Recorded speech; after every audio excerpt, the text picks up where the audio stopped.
This is an indignity. Vainqueur roared from atop a mountain of coins. I will file a complaint. After conquering the capital city of the Chikoku Empire, Onogora, Goblin the Goblin had granted Vainqueur quarters in the palace's rookery.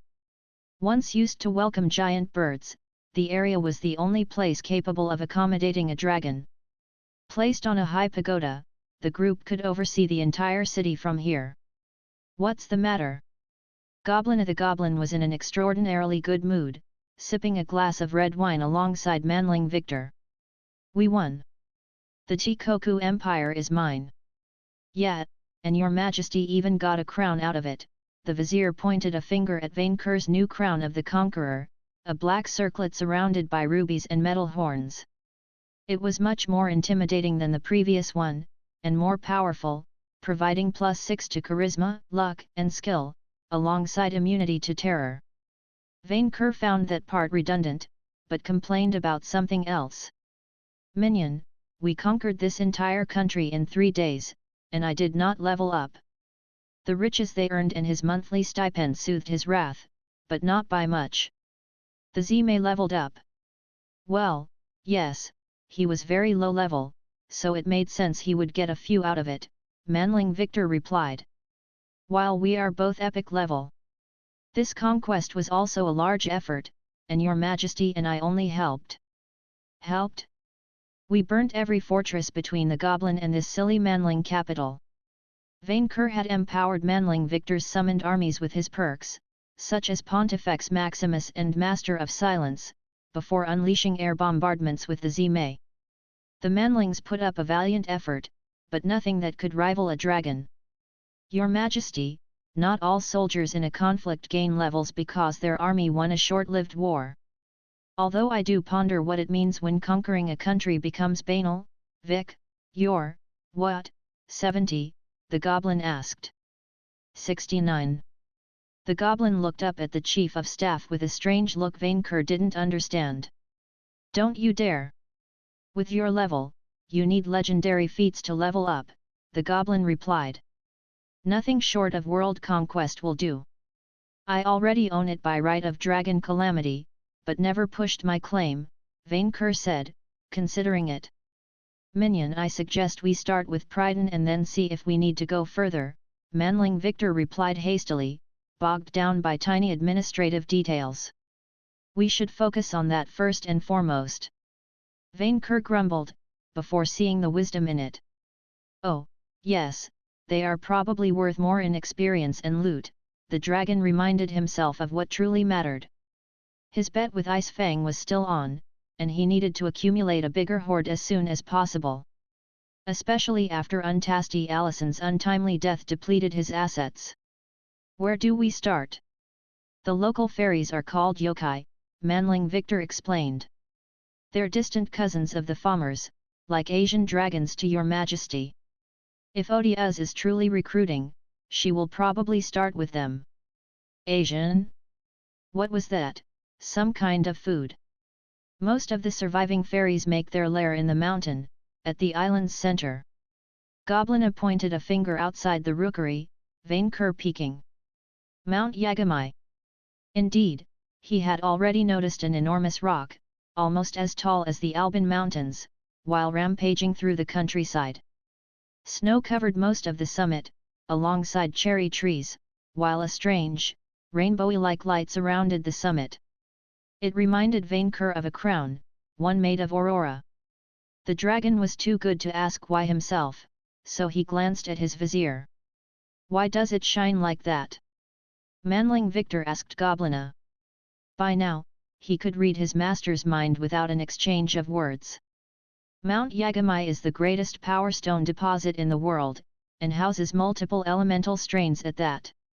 The stuff attracts monsters and fairies like a magnet, making the mountain exceptionally dangerous. Power stones, Vainqueur repeated the word. The unshiny stones Manling King Roland wanted for himself. They're stones infused with elemental magic, Manling Victor explained his master. The dwarves used it to power our moon landing rocket. A rocket? The goblin jumped in place. To the moon? You never told me. How? Minion, you shall not mention that regrettable incident in front of foreign dignitaries. Vainqueur interrupted before goblins got the idea to go there. The planet Moon cannot sustain dragon life. But I want to know. It is true you can fly by yourself on the moon. Goblin, you cannot imagine the horrors making their nest there, Vainqueur replied, suddenly having terrible flashbacks of his experience. There, it was there, everywhere, like a poison. The goblin looked up at the vizier, who wisely refused to say anything. The empire's honor was safe. Anyway, that mountain was next on my conquest scheme, Goblina said, disappointed by the lack of explanation on the moon landing. The empire sent adventurers and soldiers to gather power stones for their flying ships, but the local fauna prevented long-term, large-scale exploitation. Once the island's fully pacified in a few months, I intend to clean it up of monsters for good. We can't wait that long, Manling Victor said. I agree, my bet with Ice Fang is due on Samhain, Vainqueur said. We shall destroy the fairies of this mountain, collect all their treasure, and then move on west. If you want to clean it up for me, that's great. Goblina immediately jumped on the occasion. Just say the word and I will supply you with all you need. Excellent choice, Vainqueur said, happy to be paid for something he would have done for free. I want gems assorted to my stone, to cover my scales with, a throne, and an army of carriers to lift me all the way to the summit. I am too important to walk, and I must preserve all my energy for the fairy hunt.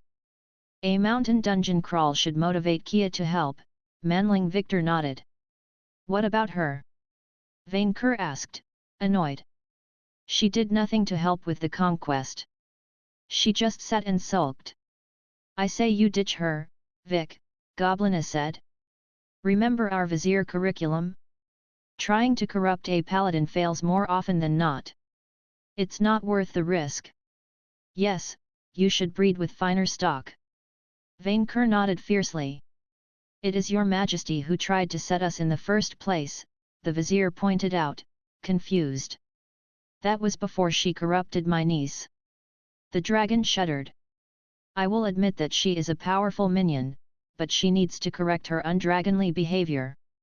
I'm sure she will get around it, Manling Victor said, too hopeful and innocent to give up on Knight Kia. Also, Vic, if you could save our wine cellar from her, that would be great. Vainqueur dismissed his chief of staff. Minion, I give you 2 days of holiday, until I have eaten my fair share of cattle and rested. Now, Goblin, about this throne, since he had some time off, Victor decided to pay a visit to Kia first, before exploring the city. Knowing her, he aimed immediately for the palace's bar. As he walked through the corridors among guards and ONI soldiers, Victor thought that while he preferred the old armor's design, Moloch's hide felt more comfortable, warm and light. He blamed the strength increase it provided, alongside its fire-based abilities. From what he had understood, the armor was a gift from Happyland's board of directors, shaped from the corpse of the archdemon Moloch and empowered by runes from all its corporate overlords. Thinking about it made him want to apologize to Meal all the more. He finally found his way to his destination, a hall-sized bar in the most exquisite Japanese style. Orange pillars held the roof over a large, mahogany counter, while red lanterns provided elegant lighting. A noble statue of Seng occupied the middle of the room, one much more flattering than the actual goddess. Soldiers from all species, humans, goblins, beastkin, and horned ONI, gathered around tables or sofas having a good time. And of course, Kia remained at the counter, looking grumpy with 3 bottles of various alcoholic beverages within arm's reach. Victor immediately noticed something wrong. The bottles weren't empty, and she didn't look drunk. Okay, something terrible had happened. He immediately sat next to her. Kia, are you all right? Of course not, she grumbled back while glaring at him. Ah! You're still mad. Why wouldn't I? I thought you were a good influence on Vainqueur, and then you convinced him to help that goblin. But people love the new government. They call Vainqueur, Goblina, and I the 3 unifiers. Because you shattered the country and then pieced it back together. Kia, Goblina, and I go 7 years back, Victor defended his choice. Isn't it the paladin way to help a true friend in need? Not when it involves them conquering a country, she protested. And by the way, are you on a first-name basis with all the world's dictators? Probably, Victor thought, but wisely kept it for himself. You say that like it's a bad thing, he joked. Her gaze became unbearable. This is serious, Vic. I'm starting to think that we may have, how to say it, Kia cleared her throat, as a tentacled, beastkin barman provided her with a bottle of sake. Irreconcilable karma differences. Hey, I'm not evil, just a loyal friend. You wear demonic armor and summon fiends in battle, what more do you need? Kia took the bottle, sipped its content, and then spat it back. And why does every drink here taste like salt water? What do you mean? Victor frowned, examining the 4 bottles. It looked like alcohol, all right. Try it, she said, giving him her sake. The vizier grumbled, removing his helmet as the barman gave him a glass. Ugh, he hated it the second it touched his tongue.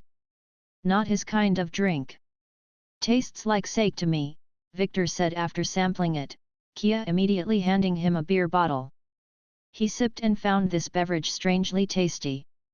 It was great. By the gods, this flavor, this perfect mixture of fruitlessness and sugar, of milk and honey. It was the taste of a lost carefree childhood, of his first kiss, of his happiest days, all distilled into one unique sensation. It felt like drinking divinity itself. Hey barman, what is this? Victor asked, immediately addicted to the stuff. Not getting drunk no longer sounded like a punishment. Anigamo beer, Victor-sama, the barman answered. We milk giant spiders for their juice and then distill it with alcohol. I am pleased that you like it. When I drink it, it tastes like salt water, Kia grumbled while looking at the other bottles, all of them local beverages. All of them. Could it be? Barman, do you have foreign drinks? Very few of them, Victor-sama. With the plague on the continent, the government closed the borders to avoid its spread. We can no longer import much. Still, the tentacled barman looked under the counter for another bottle. However, for you Victor-sama, our secret stash will always remain open. Vic, Kia spoke up grimly, her hand tied around her bottle. Ah, here it was. The reason why she had to get drunk in the first place. What's going on? He is in town, Vic. He is in town. Victor's hold over his scythe tightened. Magmel. No. Worse. Kia turned to face him, her eyes looking into his own like twin abysses capturing all light in the world. The eyes of a shell-shocked veteran of countless harassment attempts, door proselytism, and random stupidities. Or noob. Victor remained shell-shocked for several seconds, as his mind struggled to process the cursed word. Or noob. Or noob in fantasy Japan. Oh, gods! Oh, gods, it made so much sense. He is here? In the bar? Is he behind me? I heard the guards talking. He is on a holy pilgrimage, spreading his ideas to Wafus and husbandos to the capital.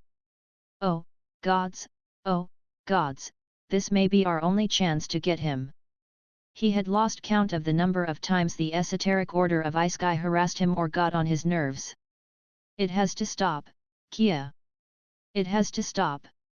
Someone has to make it stop. Are we up for the task? The paladin asked, unsure of herself. I can't fathom the number of people who want that nuisance gone, and he's still alive. Victor grimly pondered the problem. We may need to bring Vainqueur, he admitted. Burn it from above. Don't give him a chance to escape. Where is he? The Waifu district. The Waifu, the red light district. That's why I hate Japan. The barman finally found what he was looking for, a foreign red wine bottle. Victor asked for 2 glasses, one for him, and the other for the paladin. Salt water, Kia said, while Victor found the taste exquisite. She turned to the barman with an angry scowl. Is this some kind of joke? Of course not, sinful apostate. Then could you please bring me another? Kia demanded, before stopping mid-sentence. Wait, what did you say? Of course not, scum-like unbeliever. The paladin instantly unsheathed her sword, the guards turning at her while ready to intervene. You poisoned my drinks. Of course not, godless trash.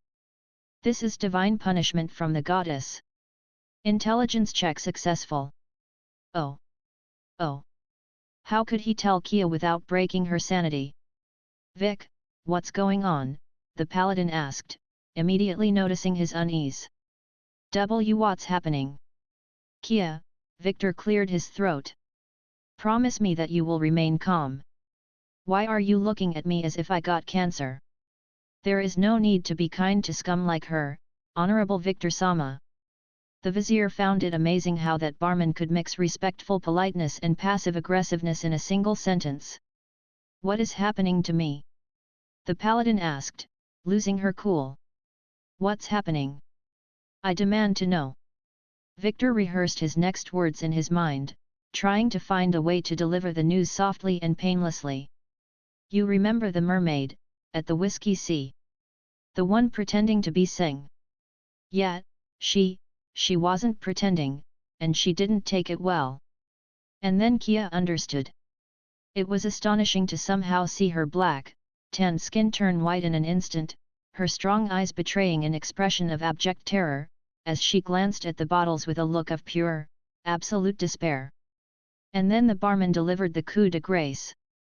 Yes, apostate, for denying the goddess Seng's divinity, all alcoholic drinks, from the poorest grog to the reddest wine, shall taste like salt water to you, the barman declared loudly. No longer will you get drunk. The pleasures of taverns are forever barred to you. That day, Victor learned that in the world, there were sentences that could utterly destroy someone. Words carefully tailored to tear even the strong-willed to pieces. At that very moment, something broke inside of Kia and never came back. Victor hugged her, and let her cry on his shoulder for 5 hours straight. For she would remain sober, in a world where Ornub yet lived.